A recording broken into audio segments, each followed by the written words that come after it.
हम लाते हैं top news, आपके फेवरेट टॉक शोज और अनलिमिटेड एंटरटेनमेंट सिर्फ यूट्यूब पर।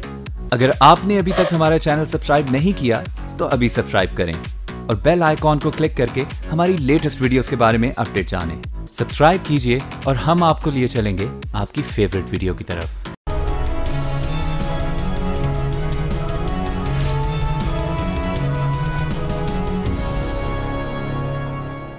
बिस्मिल्लाहिर्रहमानिर्रहीम। अस्सलाम वालेकुम नाज़रीन, मैं हूँ आसमा शिराजी। प्रोग्राम है फैसला आपका।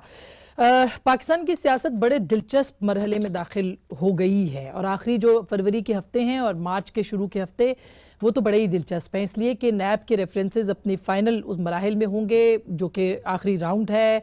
नैब ने बताना है कि उनके पास क्या क्या सबूत आ चुके हैं।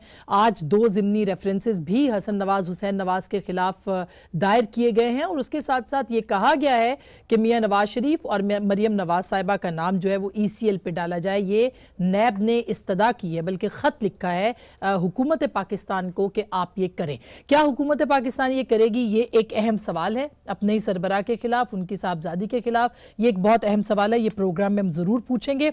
दूसरी तरफ ये मामला यहां तक नहीं रुक रहा, ये मामला और वसी हो रहा है। मसलन ये कि जो पार्टी की सदारत है उसकी नाहलियत के हवाले से, यानी नाहल शख्स सदारत कर सकता है, पार्टी के सरबराह बन सकता है कि नहीं, उसके ऊपर भी जो केस है वो भी बड़ा ही अब एक अहम मरहले में दाखिल हो गया। और आज काफी important remarks chief justice of Pakistan की तरफ से आए। मसलन उन्होंने ये कहा कि पार्टी सरबराह के लिए क्या कोई अखलाकियात नहीं है। यह भी कहा कि क्या किसी चोर को पार्टी का सरबराह बनाया जा सकता है। यह भी चीफ जस्टिस साहब ने आज रिमार्क्स दिए हैं। और यह भी कहा है कि क्या मुनशियात फरोशी किसी पार्टी का मुनशियात फरोश किसी पार्टी का सरबराह बन सकता है। अगर कोई शख्स मेंबर असेंबली नहीं बन सकता तो सरबराह कैसे बन सकता है। ये बड़े डायरेक्ट किस्म के सवालात थे जो इस केस से मुतालिक जो है उससे जुड़े हुए हैं।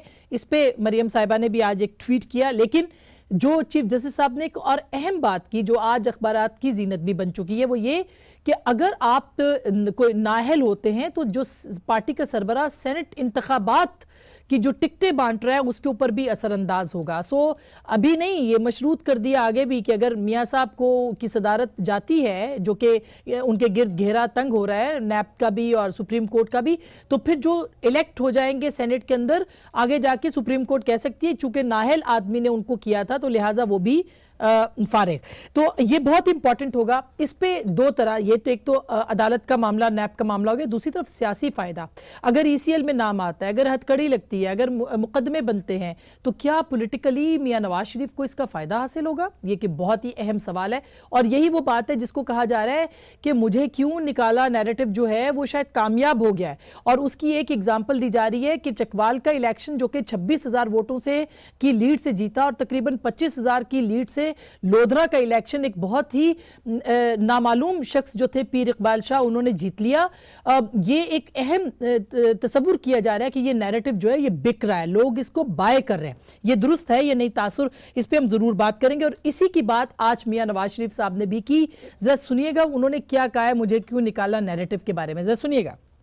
वो बयानिया इस वक्त अवाम के दिलों में घर कर चुका है। मुखालिफिन का मैं क्या जिक्र करूं, इलामा फिक्रिया उनके लिए भी, और उनको खुद सोचना चाहिए कि उन्होंने किस तरह की इस मुल्क के अंदर सियासत की है। बेटे से तनख्वाह नहीं ली तो नाहल करार पाए हो। ये जो टेबल्स टर्न हुए हैं लोधरा में, ये कोई सोच सकता था कि इस तरह से कभी हो सकता है। जो मुनसिफ है ना, जो अदालतों में बैठे हुए हैं, उनको भी सोचना चाहिए कि अल्लाह ताला ने अगर उनको मुनसिफ की कुर्सी पे बैठाया था तो सबसे ज्यादा जवाबदेह उन्होंने होना अल्लाह ताला की बारगाह।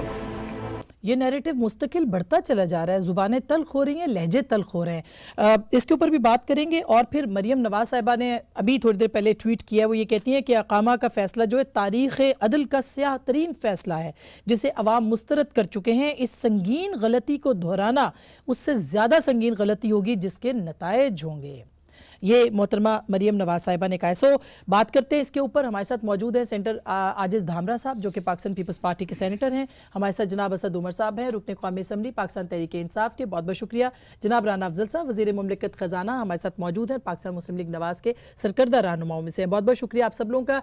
थोड़ी देर में मुझे रशीद रिजवी साहब भी कराची से ज्वाइन करेंगे, जिनसे हम नैब रेफरेंसेज और जो अदालती मामलात हैं उनके ऊपर ज़रूर बात करेंगे। लेकिन गुफ्तगू का आगाज़ असद उमर साहब आपसे, ये मुझे क्यों निकाला जो नैरेटिव है, मियाँ साहब कह रहे हैं कि ये पॉपुलर हो गया।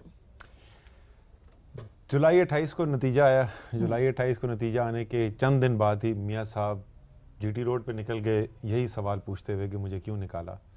4 इलेक्शन हुए, उसके बाद से बाई इलेक्शन हुए। 2 मुस्लिम लीग नून जीती है, 2 मुस्लिम लीग नून हार गई है। एक पीपल्स पार्टी जीती, एक तहरीक इंसाफ जीती। PS 114 कराची, NA4 पेशावर, चकवाल और लोधरा। तो 2 फैसले इलेक्शन पंजाब से PMLN जीती है, पंजाब से PMLN जीती है, KP से PTI जीती है और सिंध में पीपल्स पार्टी जीती है। तो इसमें खबर क्या है? खबर ये कि बड़ा सूबा अभी भी PMLN के पास है। मैं ये कह रहा हूँ कि इसका कोई ताल्लुक नहीं है बयानिया बिक रहा है या नहीं बिक रहा, वो एक अलग बहस है। वो अब बहस की जा सकती है बयानिया बिक रहा है या नहीं बिक रहा। ये इलेक्शन के रिजल्ट्स का उससे दूर दूर कोई ताल्लुक नहीं है। तो फिर लोधरा में क्या हुआ? लोधरा जी मैंने आज बड़ा टाइम लगाया। अच्छा? वो हमारी बहुत सारे लोग गए हुए थे ना, तो वापस आए हैं, तो उनके साथ मैं कई लोगों के साथ बैठा हूँ। मुख्तलिफ डायनामिक्स लोगों ने बात की है। ज्यादातर बातें जो हैं वो उनमें मुश्तरक भी नजर आ रही हैं, जो वो तज्जिया करें। ज़ाहिर है हर एक का अपना अपना तज्जिया है, लेकिन एक चीज जो बिल्कुल ही कॉमन है सब में, किसी एक ने भी कोई ऐसा फैक्टर नहीं बताया जो उस लोकल कॉन्स्टिट्यूंसी से बाहर का हो। अच्छा, 100% जो तजरिया है, जो नून ने क्या अच्छा किया या PTI की क्या कमजोरी रह गई, वो 100%। मतलब वो ये कह रहे हैं कि जी चूंकि PMLN के सारे ग्रुप से इकट्ठे हो गए थे इसलिए नुकसान हुआ। सर वहां पे बिल्कुल आपकी बात दुरुस्त है, बिरादरी पॉलिटिक्स भी बहुत ज्यादा इंपॉर्टेंट है। लेकिन खान साहब ने जलसा किया इतवार के दिन, जिस दिन की इलेक्शन कमीशन ने नोटिस ले लिया, उसके बावजूद वोटर नहीं आया सर। 26,000 की लीड, 25,000 नहीं, वो जलसे में भाई आपको पता है कि जलसा जो है वो कोई बहुत बड़ी इंडिकेशन नहीं होता है किसी इलेक्शन रिजल्ट की। सो जलसा तो इज अ डिफरेंट इशू। लेकिन मैं ये कह रहा हूँ कि वहां पर जिस तरह आपने कहा कि सारे धड़े क्योंकि मिल गए, बलोच साहब के पीछे हटने की वजह से गुंजाइश पैदा हुई, वो उनके एडवांटेज में गया। इसी तरीके से 1-2 और भी चीजें जो है नून ने की ग्राउंड के ऊपर जिसका उनको फायदा हुआ, और 1-2 काम तहरीक इंसाफ ने ऐसे किए जिसकी वजह से हमें नुकसान हुआ। बट ये जो भी अच्छा बुरा हो रहा था ये NA 154 के अंदर अंदर हो रहा था। इससे डायनामिक इसकी। अच्छा, ये धामरा साहब, ये मुझे क्यों निकाला नैरेटिव, मियां साहब कहते हैं कि मेरा देखिए मेरा घर कर रहा है दिलों के अंदर ये नारा, और आपने इलेक्शन रिजल्ट जो देख रहे हैं तो PMLN तो बड़ी खुश है, बड़ी कॉन्फिडेंट है कि जी बस छा गए हम। और अभी आपको मैं सुनवाती हूँ जो तलाल चौधरी साहब की कल महफिल में उन्होंने कहा कि भाई वो जो GT रोड वाले थे और वो मोटरवे वाले। लेकिन आपका इस पे क्या तासुर है? देखें ऐसा, मैं इसको PMLN की एक जनरल पॉलिसी के तौर पर देख रहा हूँ। और अब तलाल हो या हाशमी साहब हो या अभी दानियाल की पेशी हो, इस तरह की 1 और 2 पेशियाँ और भी होंगी। और आखिर में मेरे ख्याल में मियाँ साहब ये ज़रूर चाहेंगे कि वो जेल चले जाएं 1 महीने के लिए या 1.5 महीने के लिए, क्योंकि वो पार्लियामेंट में है नहीं। वो अगर जेल चले जाते हैं तो इसमें और ज़्यादा जिद्दत और शिद्दत आएगी। मेरा एक तज़िया है सियासी कारकुन के नाते, इसलिए उनकी पूरी कोशिश है कि हम वो तमाम अल्फाज इस्तेमाल करें, वो तमाम हमले करें अदालत के ऊपर जो उनको जेल ले जाए, मेरे ख्याल में ये वो सूट करेगी ना। हाँ। क्योंकि वफाक में आपकी गवर्नमेंट है और सूबे में भी आपकी गवर्नमेंट है, तो कंफर्टेबल जेल भी मिल सकता है। अदरवाइज अगर दोनों साइड पे गवर्नमेंट की और की होती तो मेरा नहीं ख्याल कि इतनी शिद्दत आती अदालतों के ऊपर। नहीं, ये बात वैसे धामरा साहब की बिल्कुल, आप राना साहब हंस रहे हैं, अगर हथकड़ी लग जाए मियां नवाज शरीफ को और वो बैठ जाए अडयाला जेल में, तो सर वो ज्यादा खतरनाक नहीं है? देखिए, एक बड़े मोतबर अंग्रेजी अखबार ने इसके ऊपर आज से कुछ 2 हफ्ते पहले बड़ा एक आर्टिकल लिखा था कि अगर मियाँ साहब को जेल हो जाती है तो उन्होंने कहा था कि मुस्लिम लीग नून क्लीन स्वीप कर जाएगी। एक सिंपैथी वोट ऐसा निकलेगा जिसका बेस बन चुका है। लेकिन मैं इससे हट के कि क्या सराही हमें नहीं करनी चाहिए, और इंशाल्लाह वो वक्त नहीं आएगा कि यहाँ तक बात पहुँचे। अभी जो कह रहे थे अपना असद उमर भाई के हल्के की लोकल पॉलिटिक्स थी, इनका नैरेटिव यही हो सकता है कि वो ये चाहेंगे कि ऐसी कोई बात ना करें कि बाकी जगह पे हमें बेनिफिट मिले, और वो कह ये कूजे में बंद कर दें। और हमारा जो अगर मैं समझता हूँ कि इससे हमारी पार्टी को बड़ा बूस्ट मिला है, हमारे पार्टी के कॉन्फिडेंस बढ़े हैं, लोगों को एक मैसेज मिला है कि क्यों एक शख्स अगर एक पार्टी जो है, एक इंडिविजुअल इलेक्शन अब रह नहीं गया पाकिस्तान के अंदर। मैं कहूँ कि ये मैं बड़ा 30 मार खान हूँ, मेरे पास मैं अकेला भी जीत सकता हूँ, नहीं। मैं 20 साल से अगर इस पार्टी में हूँ तो मुझे उस पार्टी ही का वोट मिलेगा, मेरा अपना 5, 10, 15% होगा, लेकिन वो विनिंग वोट नहीं होगा।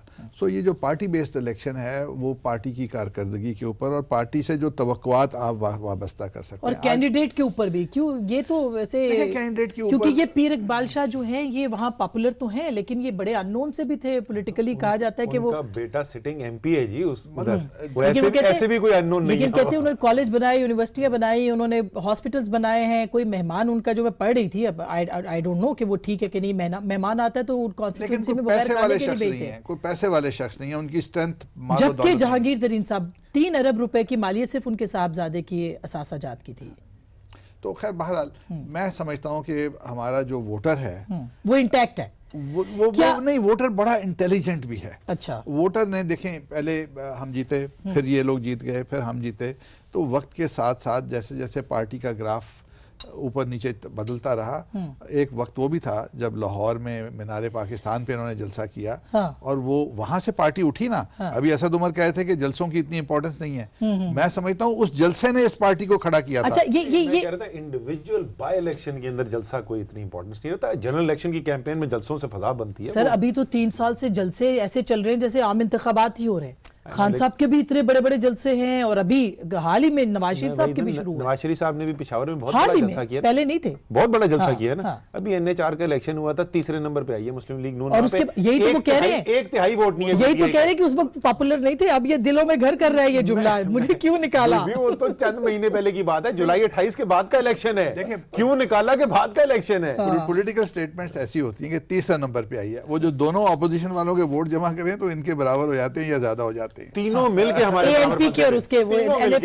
हाँ, लेकिन धामरा साहब ये जो अगर आपने वैसे ये बात बिल्कुल दिल के करीब कही है बहुत सारे PMLN के, कि अगर हथकड़ी अल्लाह ना करे लग जाए और मतलब खुदा न खास्ता कुछ और बुरा हो जाए तो PMLN को खुश हुए मेरी बात पे। हाँ, मैंने तो एक अखबार का तजिया पेश किया जो आपके राय के करीब था, लेकिन कतन हम कभी भी तवक्को नहीं रखेंगे कि इस हद तक हालात। राणा साहब ने जिसको पैगाम देना था वो दे दिया। लेकिन जो पार्टी के अंदर का जो बात आप कर रहे थे ना कि ये मोटरवे एंड GT रोड वाला, कल आपने सुना तलाल चौधरी साहब ने जो कहा, मैं जरा चलवा दूं अगर आप सुन लें, कि तलाल चौधरी साहब ने जब ये कहा तो मियां साहब ने क्यों कहा, और फिर मियां साहब ने जब कहा तो इशारा किसकी तरफ था, और फिर उसका जवाब क्या आया, जरा सुनिएगा कल की जो कॉन्वर्सेशन थी पंजाब हाउस की।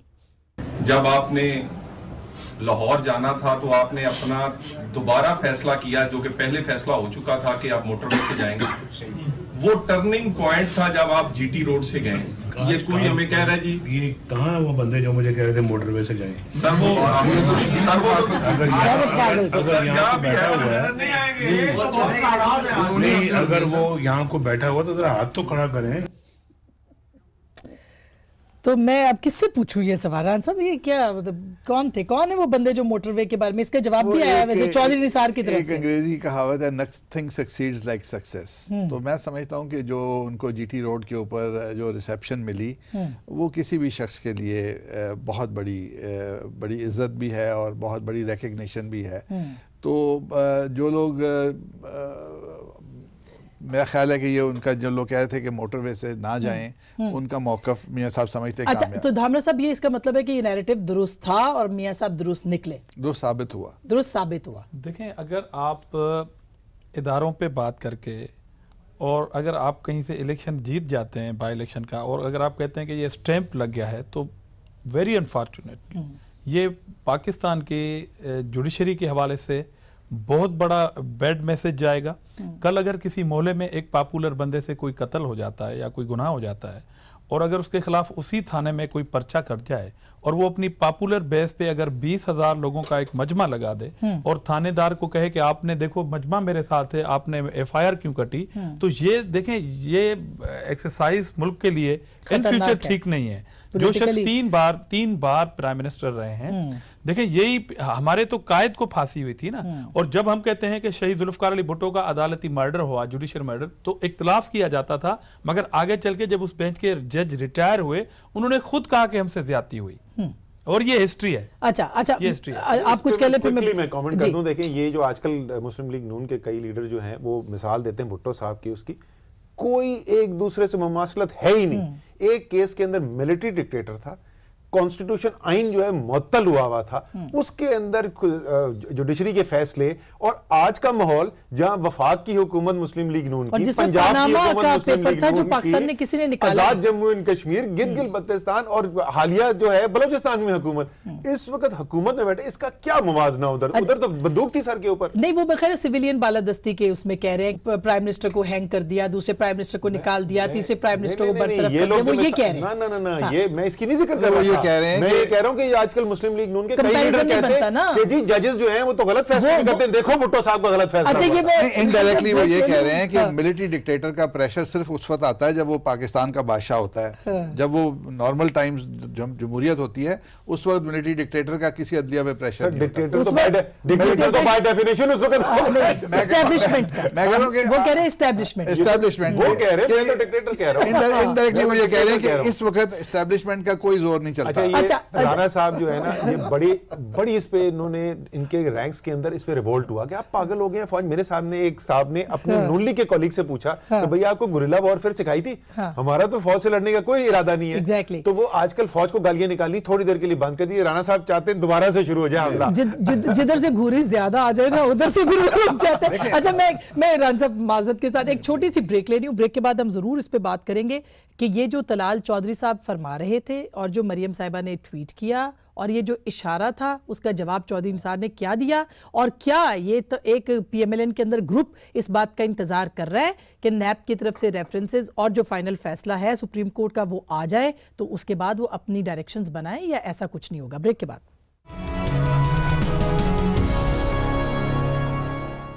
वेलकम बैक नाजरीन, एक दफा फिर आपको खुशामदीद कहते हैं। अच्छा, वो जो तलाल चौधरी साहब की थी ना, जो कि ट्वीट हुई और मरियम ने कहा, मरियम साहिबा ने, कि ये हमारे फॉलोअर्स और नवाज शरीफ साहब बहुत लकी हैं कि उनको इस तरह के फॉलोअर्स मिले हैं, जो फिर वो कह रहे थे, उन्होंने बहुत चीज़ें उसमें कहीं जो कि पॉइंट आउट करी थी चौधरी निसार साहब को। फिर उन्होंने एक आज प्रेस रिलीज उनके स्पोक्स पर्सन ने दी, वो ये कहते हैं कि जी ये फैसला हुआ था जिसमें कि तमाम सीनियर तरीन क़यादत मौजूद थी वगैरह वगैरह, ये सबके सामने आ चुका है। लेकिन उसमें उन्होंने कहा कि इस वीडियो क्लिप को जो है एक गलत रंग दिया गया है और ये बहुत ही ख़तरनाक और गलत फैसला है जो कि किया गया है। अच्छा, ये धामरा साहब, इससे आपको लगता है कि पार्टी के अंदर एक टूट फूट हो रही है, और शायद ये जो नैब के जो फैसले भी होने हैं आगे जाके, बहुत सारे लोग कह रहे हैं कि अब ये जाहिर है कि ईसीएल पे नाम और ये सब कुछ तो घेरा तंग हो रहा है, इस पे फैसला होगा पार्टी के अंदर, लोग अपनी रास्ते जुदा कर सकते हैं इंक्लूडिंग चौधरी निसार। मैंने जो अभी थोड़ी देर पहले तबसरा किया ना कि क्यों ऐसा होगा, या खुद पीएमएलएन की जो टॉप लीडरशिप है क्यों ये चाहेगी, वो इसलिए चाहेगी कि आने वाले दिनों में और सख्त फैसले होने हैं और ये झगड़ा आपको और ज्यादा शिद्दत के साथ नजर आएगा, क्योंकि इनके पास इस पॉइंट के अलावा और कोई पॉइंट बाकी नहीं रहता। क्योंकि ये बाद औक़ात कहते हैं कि लोड शेडिंग का खात्मा हुआ है, हम कहते हैं कि हमारे सूबे में तो बिजली का खात्मा हो गया है, सीपेक के अलावा और कोई चीज नहीं। लेकिन पार्टी तो उनकी इंटैक्ट है ना सर, देखिए लाइक इट और नॉट, पीएमएलएन का तो कोई एक आदमी भी नहीं गया, बल्कि उल्टा आ रहे हैं उनके पास। हमारी जो नेशन है ना, जो कौम है, वो इमोशनल कौम है, और उसमें अगर आप इस तरह की बातें करेंगे तो बाद औक़ात लोग कहेंगे जी बिल्कुल आप ठीक कह रहे हैं, फिर नवाज शरीफ साहब को फायदा देने की कोशिश की जा रही है ये सारे फैसले करके। देखिए आसमा, बात यह है कि ये बात कह कौन रहा है, जो 3 बार इस मुल्क के प्राइम मिनिस्टर रहे हैं, जिनको इन सारी चीजों का पता है, जिनके सामने ये तकरीरें की जाती हैं कि ये बुत बैठे हैं, बुतों से फैसला लेने के लिए आप खुद काला कोट पहन के जाते रहे, आप खुद 5 साल स्टे पे गवर्नमेंट रही है पंजाब की, 5 साल तक, और 100 मोटो को वेलकम कहा जाता है, बिल्कुल आपकी बात सही है, की नाहली को वेलकम कहा गया। आप बिल्कुल ये सब कहते रहे, लेकिन अब जो आप बात कर रहे थे, मसला मतलब ये है कि 5 साल 10 साल हुकूमत करने के बावजूद उनको वोट आउट होना चाहिए था, या जो जिस तरह से वो गए हैं उनको मौका दिया कि वो ज्यादा पॉपुलर हो जाए? देखिए, दो बिल्कुल एक सवाल है, दो बिल्कुल मुख्तलिफ चीजें हैं। एक आपका आइन और कानून का तकाजा क्या है, और दूसरा सियासी तौर पर क्या बेहतर है। जज का काम ये नहीं है कि वो बैठ के ये फैसले करे कि सियासी तौर पे क्या होना है, वो जज जो है वो नवाज शरीफ का हरीफ नहीं है। उसने ये नहीं सोचना कि अच्छा मैं अगर ऐसा फैसला करूंगा तो सियासी तौर पे इसका फायदा हो जाएगा, तो इसको सियासी तौर पे नहीं, उसका काम बहुत सादा है। असद साहब, अगर आप देखें कि खोसा साहब की जजमेंट तो वो क्लियर है बिल्कुल, लेकिन अकामे पे निकालने से आपने टाइम नहीं दे दिया उनको बयानिया अपना बनाने के लिए। मैं सिर्फ ये कह रहा हूं कि जज जो है ना वो उसको इस बुनियाद पे फैसला करना चाहिए कि नवाज शरीफ के लिए सियासी तौर पे क्या अच्छा होगा, ना इस बुनियाद पे करना चाहिए कि नवाज शरीफ के लिए सियासी तौर पे खराब क्या होगा। उसने तो कानून देखना है और कानून पे जो वो समझता है उसने फैसला करना है। सियासी तौर पर जो फैसला किया आसिफ सईद खोसा साहब ने और दूसरे जज जो उनके साथ थे, इजाजुल एहसन साहब नहीं, इजाजुल एहसन नहीं थे, उनके साथ जो बैठे थे, जस्टिस गुलजार जस्टिस गुलजार ने जो फैसला किया सियासी तौर पे वो नवाज शरीफ साहब के लिए ज्यादा डैमेजिंग था, राइट। लेकिन हम ये नहीं कह सकते कि क्योंकि उससे, असल बात ये है कि पांचों जजों ने कही एक ही बात है, फैक्ट्स अगर आप पढ़े ना, कही उन्होंने एक ही बात है। दो ने कहा कानून के सारे तकाजे पूरे हो चुके हैं, सीधी सजा दी जाए। तीन ने कहा कि कानून का मजीद इन्वेस्टिगेशन करें, मगर ट्रायल कोर्ट में, ट्रायल, सो इसलिए सुनिए ना मेरी बात। फिर वही बात ना, फिर उनको फिर पनामा पे अगर 2 क्लियर थे तो 3 को भी उसी तरह का कुछ करना चाहिए था ना। अगर वो जब अकामे पे निकाल दिया तो आपने एक नैरेटिव दे दिया। पहली बात तो ये रही है, अकामे के मैं 1000 दफा कर चुका हूं, मैं फिर वही बोल रहा हूं कि जज को जिन फैसला नहीं कर सकता कि क्योंकि इससे नवाज शरीफ का सियासी फैसला होगा इसलिए मैं ना करूं। अगर जज नहीं कर सकता रान साहब तो फिर मैं जरा सा कह दूं ना आपको, देखें फर्क, जो फर्क है मैंने आपको बता दिया। अब ये जो ट्रायल कोर्ट में गया था मामला, इसकी देर कितनी बाकी है? ये 2-3 हफ्ते की बात रह गई है। मैं नहीं कहता, नवाज शरीफ कहते हैं कि जजमेंट क्या आने वाली है। अच्छा। जिस वक्त वो पूरी क्यों निकाला कि तफसूल के साथ जो इंडाइटमेंट्स और जजमेंट्स आएंगी ना और कन्विक्शंस होंगी, तो उसके बाद तसल्ली हो जाएगी। आज तो मरियम साहिबा कह रही है संगीन गलती होगी, आखिरी चीज मुझे कहने दे, मरियम साहिबा ने आज कमाल ही कर दिया। वो कह रही है संगीन गलती, इससे भी ज्यादा गलती होगी। वो पूछ रहा है, जज साहब पूछ रहे हैं कि क्या कोई चोर हो सकता है पार्टी का सरबरा? मरियम साहिबा कहती हैं देखो बहुत है हमारे खिलाफ। यार अपने वालिद साहब को चोर बोल रही है, खुदा का खौफ करे, उसने तो किसी का नाम ही नहीं लिया था। राणा साहब देखिए, नाम नहीं लिया, उनका मकसद बड़ा वाज़ेह है। ये मासूम सा सवाल है। राणा साहब समझते वो चोर ये बड़ा मकसद बड़ा वाज़ेह है। इल्जाम वाला सवाल है असद उमर साहब की तरफ से। ये इसका सारा जो कुछ पाकिस्तान में हो रहा है ना, सारा कसूर पीटीआई का है। इन्होंने इल्जामात की जो सियासत शुरू की और उनको वहां से सिसिलियन माफिया और वो डॉन वगैरह जो हुआ, सर जजों का तो ताल्लुक नहीं है ना, ताल्लुक क्या, इंसान है वो पिक नहीं करते कि हवा में क्या है, उनके ज़हन पे असर नहीं होता। वो वहाँ से सारे ये जो लीगल प्रोसेस के ऊपर पाकिस्तान के अंदर जो डिबेट हो रही है और जो हम डिस्ट्रैक्ट हुए हैं, वो उन इल्ज़ामात के जो सब्सटेंशिएट नहीं हो सके, उन इल्ज़ामात की बेसिस के ऊपर ट्रायल एक ऐसे शख्स का हुआ जिसको वो माफिया और डॉन समझते थे, और वहाँ से हम डी ट्रैक हो गए, पाकिस्तान डी ट्रैक हो गया। यानी आपको उन अल्फाज के ऊपर आपका उन अल्फाज ने बेड़ा गर्क कर दिया, बेड़ा गर्क हमारी जिनका ट्रायल हो रहा था और जो ट्राई कर रहे थे सबका बेड़ा गर्क किया। अंदर से राणा साहब देखें, मैं बिल्कुल मैं ये दिल की बात कर रहा हूँ। अगर आज इसी तरह की चीजें उनकी पार्टी, अगर आज पाकिस्तान के एक सब्सटेंशियल लोग समझते हैं कि फैसला गलत हुआ है, तो उन्होंने यहाँ से जो माफिया कहा गया, ये कहा गया, और फिर जो JIT बनी वो माफिया ढूंढती रही। तो और दूसरी बात अभी ढूंढ रही है, उनको अभी सबूत लाने हैं, अभी दूसरी बात कि पाकिस्तान के सीनियर तरीन वकला अटॉर्नी जनरल्स, उन्होंने कहा कि अंडर सेक्शन 184 ये केस नहीं चलना चाहिए। ठीक, तो फिर वो भी सुप्रीम कोर्ट के ऊपर जाता है। अच्छा, आपने तो सीनियर मैं एक बात करना चाहता हूँ। धामरा साहब ने 2 दफा कहा कि जी इदारों पे हमला किया, ये किया। जिन लोगों ने धामरा साहब हमला किया उनके ऊपर आज कंटेम्प्ट ऑफ कोर्ट लगी हुई है। नवाज शरीफ ने अपने फैसले के ऊपर तनकीद किया, वो उनका हक था। अगर उन्होंने हमला किया होता तो उन पे भी कंटेम्प्ट लग जाती। तो मैं ये ना कहें कि नवाज शरीफ ने हमला किया, वो हमला करने वालों पे जिनको महसूस किया कोर्ट ने कि उन्होंने हमारे साथ ज्यादती की या हमला किया, उनके ऊपर तैयारी तो हो रही है, तैयारी तो चल रही है, तैयारी तो चल रही है। लगता है राणा साहब जो है ना मिस कर गए नवाज शरीफ साहब की तकरीर, जिसमें उन्होंने कहा ये जज बुग़्ज़ से भरे बैठे हैं, ये फैसले के ऊपर नहीं था, नाम लिए 5। ये तैयारी हो रही है। मैंने कहा कि आगे चल के इसमें और शिद्दत और जिद्दत आएगी। वो कैसी आएगी, वो मैंने पूछना आपसे। इनको करीब आने अगर मुझे इनको कोई माफिया और सिसिलियन माफिया कहे और इनको डॉन कहे तो फिर ये बुग़्ज़ नहीं कहेंगे? सर आपकी और मेरी हरकतें सिसिलियन माफिया होने वाली होंगी तो कोई कहेगा ना, जिसकी हरकतें उसको कहा जा रहा है, इसलिए आपको नहीं कहते। जो हरकतें तो इल्जाम है, यहीं से तो मैंने बात शुरू की कि पीटीआई ने माहौल खराब किया। ये तो बड़ी जबरदस्त, वो कह रहे हैं इल्जाम को साबित होना है अभी। राना साहब की मैं नॉलेज के लिए मैं अर्ज करना चाहता हूँ, पनामा पेपर्स पीटीआई ने नहीं रिलीज किए थे, इंटरनेशनल जर्नलिस्ट ने रिलीज किए। मैं इनकी याददाश्त के लिए कहना चाहता हूं कि पनामा में उनका नाम ही नहीं है। सर ये वाली आपने ये वाली सुप्रीम कोर्ट में कोशिश की थी। अच्छा, ये सुप्रीम कोर्ट में कोशिश की थी, चली नहीं। मैं असद साहब एक छोटी सी मैं ब्रेक ले लूं, और ये जो जेआईटी के अंदर नाम मियां नवाज शरीफ का नहीं है और जेआईटी सबूत ला रही है और नैब अब कर रही है और ईसीएल पे नाम डाल रही है, और उसके बाद जो चीफ जस्टिस ने रिमार्क्स दिए, रशीद रिजवी साहब फाइनली हमारे साथ होंगे अगले हिस्से में। हम छोटी सी ब्रेक लेते हैं, ब्रेक के बाद वापस आएंगे, फिर बात करेंगे। वेलकम बैक नाजरीन, एक दफा फिर आपको खुशामदीद कहते हैं। और फाइनली हमारे साथ रशीद रिजवी साहब भी मौजूद हैं, सुप्रीम कोर्ट बार के साबिक सदर, मारूफ कानूनदान हैं।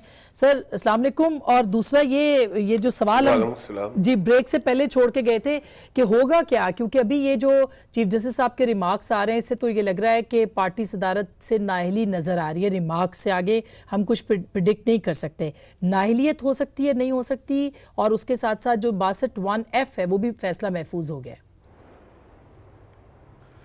देखें 62(1)(f) एक क्वालिफिकेशन की शर्त तो है उम्मीदवारों के लिए, लेकिन लेजिस्लेचर से ये गलती हो गई है कि जब उन्होंने दूसरे डिस्क्वालिफिकेशन की सज़ा तजवीज़ की थी, इसकी भी कोई सज़ा तजवीज़ कर देते।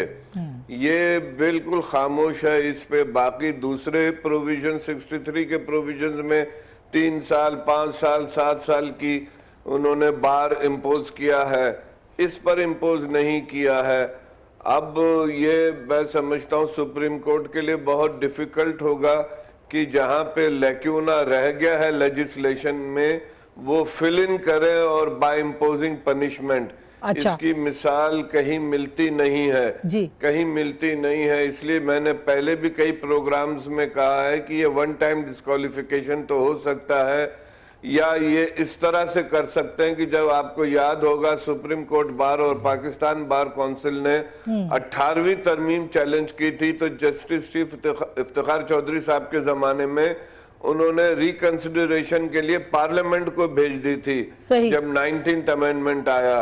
ये कर सकती है सुप्रीम कोर्ट की अगर पार्लियामेंट को भेज दे कि इसमें वो सजा तजवीज करें, लेकिन मैं नहीं समझता कि खुद वो ये इंटरप्रेट करें कि ये लाइफ लॉन्ग है या 5 साल है या 15 अच्छा, वो खुद नहीं कर सकते आपके ख्याल में। लेकिन सर जो आज लेजिस्लेशन का काम नहीं, सर जो आज चीफ जस्टिस साहब के रिमार्क्स थे कि पार्टी सरबराह के लिए अखलाकियात नहीं, क्या चोर पार्टी सरबराह बन सकता है, मुनशियात फरोश पार्टी का सरबराह बन सकता है वगैरह, और कोई अगर नेशनल असेंबली का मेंबर नहीं बन सकता तो वो सरबराह कैसे बन सकता है, इससे आपको क्या लग रहा है, क्या चीफ जस्टिस साहब ये करने जा रहे हैं? वो तो जो उन्होंने वो तो जो लोगों ने इलेक्टोरल रिफॉर्म्स एक्ट को चैलेंज किया है ना, इलेक्शन एक्ट को, जो उस पर उसकी समाअत के दौरान ये रिमार्क्स उन्होंने किए हैं। ये तो वाकई बड़ी अजीब बात है कि एक डिस्क्वालिफाइड आदमी जो पार्टी का हेड है वो लोगों को टिकट दे और फिर अगर कभी कोई हॉर्स ट्रेडिंग होती है या डिस्क्वालिफिकेशन होती है तो उसका रेफरेंस भी खुद फाइल करे। ये एक एनोमली तो है, ये अजीब सी बात है। तो इसका तो मतलब ये हुआ कि जो सेनेट की टिकटें, जो सेनेटर बन भी जाएगा, अगर ये फैसला आ जाता है मियां साहब के खिलाफ, तो फिर वो उनकी क्या पोजीशन होगी, वो सेनेटर फिर डिस्क्वालीफाई हो जाएंगे क्या? जी नहीं, मैं नहीं समझता हूँ वो डिफेक्टो डॉक्ट्रिन के तहत शायद प्रोटेक्ट हो जाए। ओके, इसलिए कि जो सुप्रीम कोर्ट का फैसला आएगा वो रिट्रोस्पेक्टिव इफेक्ट से तो नहीं आएगा, ठीक, वो तो जिस दिन आता उस दिन से नाफिजुल अमल होता है। ठीक, तो मैं समझता हूँ डिफेक्टो डॉक्ट्रिन में वो प्रोटेक्ट जो आज रिमार्क्स है उसके अलावा है, ये उसका कोई ताल्लुक इससे नहीं है। देखें अभी रशीद रिजवी साहब ने भी कहा कि वो टिकट देगा, डिस्क्वालीफाइड शख्स है वो टिकट देगा, रेफरेंस फाइल करेगा। देखें हम जमहूरी पार्टियां हैं, हमारे अंदर फैसला डिक्टेटर नहीं है कोई बंदा, जो पार्टी का सरबराह डिक्टेटर नहीं है कि वो अकेला फैसला करता है, वो पार्टी का फैसला है, उसके पास यही इख्तियार है कि पार्टी के फैसले का सिग्नेटरी वो है। तो ये कह देना कि वो हम जमहूरी जमाते हैं, ये एलिगेशन तो मैं असद साहब हंस रहे हैं मुस्तकिल इस बात के ऊपर, लेकिन असद साहब ये तो हर पार्टी के इमरान खान को भी बेनिफिट होगा इस चीज का। आज वैलेंटाइंस डे है, आप इसीलिए आज मुस्कुरा के जवाब दे रहे हैं। तो ये कह देना कि जी वो डिक्टेटर है और वो पार्टी का सरबराह बन गया है, ऐसी बात नहीं है। देखिए चले मैं उस बहस में नहीं पढ़ता कि वो डिक्टेटर है कि नहीं है, लेकिन इसमें तो कोई शक ही नहीं है कि जो पार्टी का सरबराह है वो सबसे ज्यादा अहम मेंबर है उस पार्टी का, इसमें तो कोई दो राय हो नहीं सकती ना। तो एक वो नाअहल है तो फैसले करने में भी नाअहल है आपके ख्याल? वो गरीब सूरत हाल है कि एक वो सादा एमएनए नहीं बन सकता, लेकिन 170 एमएनए का सरबराह बन सकता है। बिल्कुल गैर मंतकी बात है, वो जाहिर है पर्सन स्पेसिफिक अमेंडमेंट की गई है, वो ये तो मुझे काफी चांसेस यही लगते हैं कि सुप्रीम कोर्ट इसको खत्म कर देगी। लेकिन जेआईटी ने सबूत अभी नहीं। अच्छा नहीं, मैं आपको वही तो उधर ही तो मैं आ रहा था, क्योंकि आपने ब्रेक पे जाने से पहले ही कहा जेआईटी सबूत सारे आ चुके हैं। सुप्रीम कोर्ट की जो जजमेंट है वहां पे कहीं पे ये नहीं लिखा कि सबूत नहीं है। उन्होंने सिर्फ ये कहा है कि 3 जजेस की नजर में एक ट्रायल का प्रोसेस की जरूरत। वो कह रहे हैं मेरा वाशिफ का नाम पनामा में भी नहीं था और अभी तक उन्होंने निकालना है कि नाम बड़ी कोशिश की ना। वो 5 साल उन्होंने जो है 5 जजेस ने बैठ के 1 साल केस सुन के इनकी बात से इत्तेफाक नहीं किया और उन्होंने कहा जी बिल्कुल नवाज शरीफ का नाम यहाँ पर है और इसीलिए उन्होंने सजा दी। जो 3 जो नहीं पनामा में पनामा की ही सजा दी गई। मैं वही तो बोल रहा ना, ये केस जो है ये नैब अपनी मर्जी से नहीं चला रहा है, सुप्रीम कोर्ट ने डायरेक्शन दी है कि मियां नवाज शरीफ के ऊपर केस चलाओ। अच्छा, क्योंकि उनको सबूत वहां पे नजर आ रहे हैं साफ। वो सिर्फ अब वो सबूत निकालने हैं ना, सबूत निकालने नहीं है। अगर आप मुकम्मल करने हैं तो आपको समझ में आ जाए कोई सबूत बाकी नहीं है, तमाम सबूत मौजूद हैं। जजेस ने अपनी जजमेंट में उन सबूत का जिक्र किया हुआ है। वो सिर्फ ये कह रहे हैं, 3 जजेस ये कह रहे हैं कानून का तकाजा ये है कि एक ट्रायल प्रोसेस से गुजरे मियां नवाज शरीफ और दूसरे जो डिफेंडेंट्स हैं उनको मौका हो ट्रायल में अपने आप को डिफेंड करने। अच्छा, ये रामरा साहब जो आप कहते हैं ज्यादा शिद्दत आएगी, आपको क्या लग रहा है और क्या होगा? देखिए असमत, ये जो सादिक और अमीन का इशू जो यहाँ से शुरू हुआ है ना, जब सादिक और अमीन पे जो नाअहली हुई है नवाज शरीफ साहब की, उसके बाद अभी जो बहस ज़ेर बहस है जो आर्टिकल 62(1)(f) जो जिसकी हम बार बार बात कर रहे हैं ना, देखें ये पार्लियामेंट का काम है, बिल्कुल पार्लियामेंट का काम था और ये आमर जनरल ज़ियाउल हक की शिकें शामिल थी। जब पार्लियामेंट को मौका मिला 18th अमेंडमेंट में कि आप वो तमाम शिक ही खत्म कर दें सिरे से, तो सबसे ज्यादा रुकावट आई थी पीएमएलएन की तरफ से आई थी। इसलिए ये सारे इश्यूज सर लास्टली ये नैब के अंदर जो सबूतों की बात करें, सबूत मौजूद है। मियां साहब को सबूत सिर्फ अब उनके बताने हैं कि पनामा के अंदर मियां नवाज शरीफ कहाँ एंटर होते हैं, वो अब नैब ने देना है। वो हो सकेगा कि नहीं सर अभी तक? रशीद रिजवी साहब जी सर, वो सबूत मिल जाएंगे? जो नाम मियां साहब का पनामा में है वो सामने आ जाएगा?